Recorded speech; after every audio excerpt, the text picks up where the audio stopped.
Oke, selamat pagi. Bertemu lagi dengan Buria dalam pembelajaran kimia. Pada kesempatan ini Ibu akan menjelaskan tentang konsep hidrolisis ya. Untuk bahasa yang pertama, Ibu akan menjelaskan tentang garam dari asam kuat dengan basa kuat. Perlu kamu pahami, garam itu merupakan elektrolit kuat. Mengalami ionisasi sempurna menjadi ion-ionnya di dalam air. Larutan garam ada yang bersifat asam, basa, dan netral. Contoh larutan garam bersifat netral misalnya natrium klorida. Natrium klorida itu garam dapur ya, yang sering kita pakai. Kalium nitrat atau KNO3. Larutan garam yang bersifat basa contohnya nih CH3COONA. Garam yang bersifat asam contohnya NH4Cl. Nah, sifat asam dari NH4Cl itu disebabkan oleh ion NH4 positifnya. Sifat basa dari CH3CONA itu disebabkan oleh ion CH3CO-. Jadi itu garam itu mempunyai dua ion, yaitu kation dan anion. Nah, menjadi pertanyaan, apakah garam yang dilarutkan dalam air akan mempengaruhi pH larutan? Nah, untuk mengetahui hal tersebut, ada 4 kemungkinan yang terjadi ya. Yang pertama, jika kation dan anion garam tidak mempengaruhi pH larutan, artinya dia bersifat netral ya. Jadi garam dalam air itu kan bersifat netral. Jika kation dari garam itu bersifat asam, maka pH larutannya asam. Tadi garam yang bersifat asam, contohnya tadi NH4Cl. NH4Cl. Ini kan garam terionisasi sempurna menjadi NH4 positif dan Cl-. Inilah kationnya. Saya ulangi, jika kation dari garam bersifat asam, maka pH larutan adalah asam. Ini nanti kation ini bersifat asam. Sehingga nanti garamnya bersifat asam. Nanti akan dijelaskan ya untuk bahasan berikutnya garam yang bersifat asam. Jika anion dari garam bersifat basa, maka pH larutan basa. Di sini anion ya. Kalau pertama kation, di sini anion. Garam bersifat basa contohnya tadi CH3COONA ya, CH3COONA ini terionisasi, dia menjadi CH3COO- ditambah Na positif. Inilah anion. Anion ini akan bersifat basa. Jika anionnya bersifat basa, maka larutan nanti akan bersifat basa. Nah, jika kation dari garam bersifat asam dan anion dari garam bersifat basa. Jadi baik kation dan anion ya, ada yang bersifat asam dan bersifat basa. Nanti pH larutan itu akan ditentukan oleh nilai tetapan ionisasi asam dan nilai tetapan ionisasi basa. Artinya ini garam berasal dari asam lemah dan basa lemah. Kita lanjutkan. Nah, ini konsep hidrolisis ya. Kalau dikatakan hidrolisis garam itu adalah reaksi baik kation, baik anion dari garam, ataupun keduanya di dalam air. Saya ulangi, hidrolisis garam itu adalah reaksi masing-masing baik kation, baik anion, baik kedua-duanya di dalam air.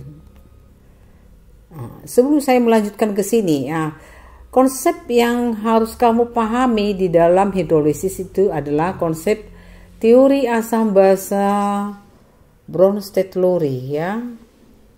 Bronsted-Lowry. Masih ingat tentang teori asam basa Bronsted-Lowry? Kalau dia asam, berarti dia melepas ion H positif. Kalau dia basa, dia berarti menerima ion H positif. Jadi asam itu donor proton, basa itu akseptor proton. Nah, sekarang kita lanjutkan ini. Umumnya garam yang terdiri dari kation alkali atau alkali tanah. Alkali itu golongan 1A, alkali tanah golongan 2A. Nah, jadi kationnya misalnya Na positif, K positif, Ca2 positif. Dan basa konjugasinya dari asam kuat, Cl-, NO3-, Br-. Tidak mengalami hidrolisis sehingga larutan bersifat netral. Nah, sekarang kita lihat dulu nih ya, asam basa konjugasi. Kalau asamnya HCl, tentu basa konjugasinya adalah Cl-. Kalau asamnya HNO3, tentu basanya adalah NO3-. Kalau asamnya HBr, tentu basa konjugasinya adalah Br-. Ya. Karena kamu udah tahu, kalau asam itu melepas H positif. Setelah dilepas H positif, berarti tinggallah Cl-. HNO3 melepas H positif, setelah dilepas H positif, tinggallah NO3-. Nah, jadi basa konjugasi Cl-, NO3-, Br- tidak mengalami hidrolisis sehingga larutan bersifat netral. Kemudian kation Na positif, K positif, Ca2 positif atau kation dari logam golongan 1A2A itu kation tidak mampu menerima atau melepas ion H positif. Dia tidak bisa melepas atau menerima H positif. Artinya dia tidak bersifat asam dan tidak bersifat basa. Demikian basa konjugasi tadi Cl-, NO3-, Br-, dia kan basa konjugasi. Kalau dikatakan basa, berarti dia menerima H positif. Tidak punya kemampuan menerima ion H positif. Artinya tidak mempengaruhi pH larutan. Ya. Nah, sekarang kita lihat contohnya nih, contoh NaCl.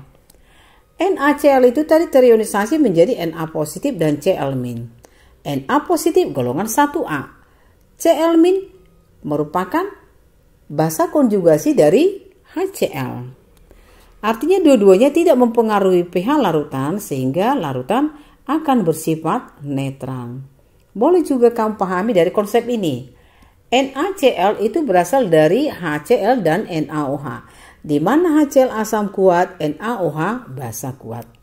Kalau garamnya itu berasal dari asam kuat dan basa kuat, maka garam itu akan bersifat netral. Kita ambil contoh yang kedua, CaNO3 2 kali. CaNO3 2 kali mengalami ionisasi menjadi Ca2 positif dan NO3-. Ca2 positif itu merupakan logam golongan 2A. Artinya dia tidak punya kemampuan melepas atau menerima ion H positif. Artinya tidak mempunyai sifat sebagai asam ataupun basa. Bagaimana dengan NO3-? NO3- itu tadi merupakan basa konjugasi dari HNO3. NO3- juga tidak mempunyai kemampuan untuk menerima H positif. Walaupun dia basa, tidak punya kemampuan menerima ion H positif.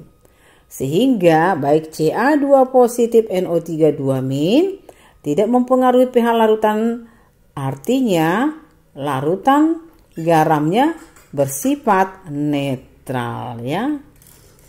Boleh kamu pahami juga CaNO3 2 kali itu kan berasal dari basa CaOH 2 kali, asam HNO3.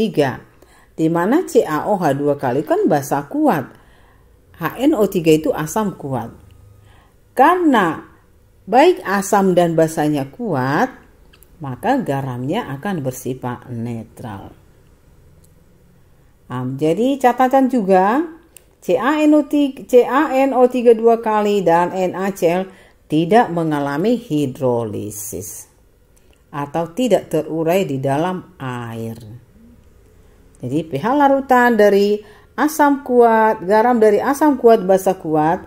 Contohnya tadi NaCl dan CaNO3 2 kali pH-nya adalah 7. Ini untuk garam yang bersifat netral ya, yang berasal dari asam kuat dan basa kuat. Atau tadi kationnya itu golongan 1A dan 2A, dan anionnya itu anion dari asam kuat Cl-, NO3-, dan Br-. Oke, semoga kamu paham ya. Tetap semangat untuk belajar. Oke anak-anak, Ibu akan melakukan demonstrasi ya, uji pH dari larutan garam. Larutan garam yang pertama Ibu ujikan adalah garam yang berasal dari asam kuat dan basa kuat. Kamu sudah tahu penjelasan di awal bahwa garam yang berasal dari asam kuat dan basa kuat pH-nya itu netral. Netral itu berarti pH-nya sama dengan 7. Untuk uji pH Ibu akan menggunakan lakmus biru, kemudian lakmus merah, kemudian nanti uji pH-nya juga dengan menggunakan indikator universal ya. Kita uji nanti indikator universal, pakai indikator universal. Dengan menggunakan indikator universal kita bisa mengetahui rentang pH-nya. Sementara dengan menggunakan lakmus merah dan lakmus biru kita hanya mengetahui dia asam atau basa atau netral. Oke, yang pertama kita ujikan garam yang bersifat netral. Garam yang bersifat netral itu contohnya adalah NaCl. Oke, kita langsung uji dengan menggunakan lakmus merah, lakmus biru. Ya, perhatikan ya. Ini larutan NaCl kita teteskan ke dalam lakmus biru. Oke, kamu lihat warnanya berubah apa tidak? Tadi dia biru, ya agak biru ungu ya. Tidak mengalami perubahan ya. Ya, meneteskan NaCl ke dalam lakmus merah. Kamu perhatikan. Ada perubahan tidak? Setelah kita teteskan tadi larutan NaCl, kamu perhatikan tidak ada perubahan ya. Artinya lakmus biru ditetesi dengan larutan NaCl tetap biru, lakmus merah kita tetesi dengan larutan NaCl tetap merah. Itu menunjukkan bahwa NaCl itu bersifat netral. Netral itu pH-nya 7. Sekarang untuk mengukur pH-nya kita gunakan indikator universal. Ya, ini adalah indikator universal. Nah, kita tetesin ya larutan NaCl.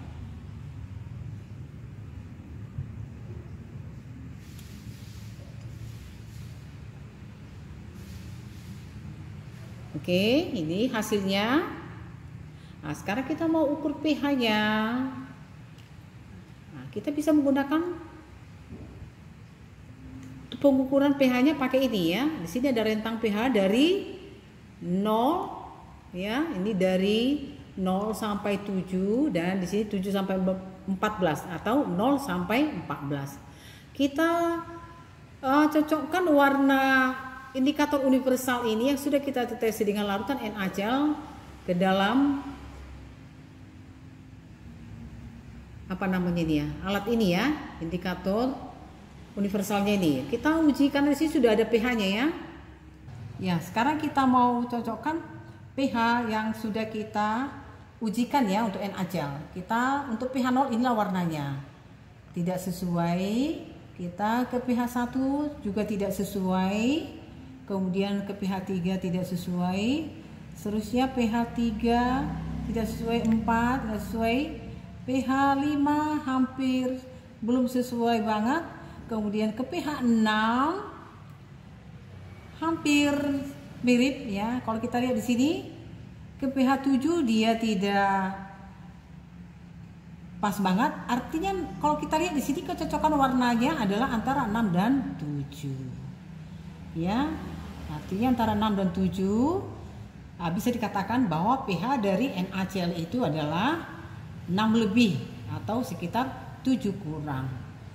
Oke, bisa dipahami ya. Jadi tadi udah terbukti bahwa NaCl itu adalah garam bersifat netral di mana pH-nya sama dengan 7 atau mendekati 7 karena 6 lebih atau 7 kurang itu bisa dianggap pH-nya adalah netral. Oke, sekian pertemuan kita untuk hari ini. Sampai ketemu untuk pertemuan selanjutnya dengan Buria tentunya. Selamat pagi. Jangan lupa subscribe, nyalakan lonceng notifikasi, like, dan share video di channel ini ya teman-teman. Terima kasih.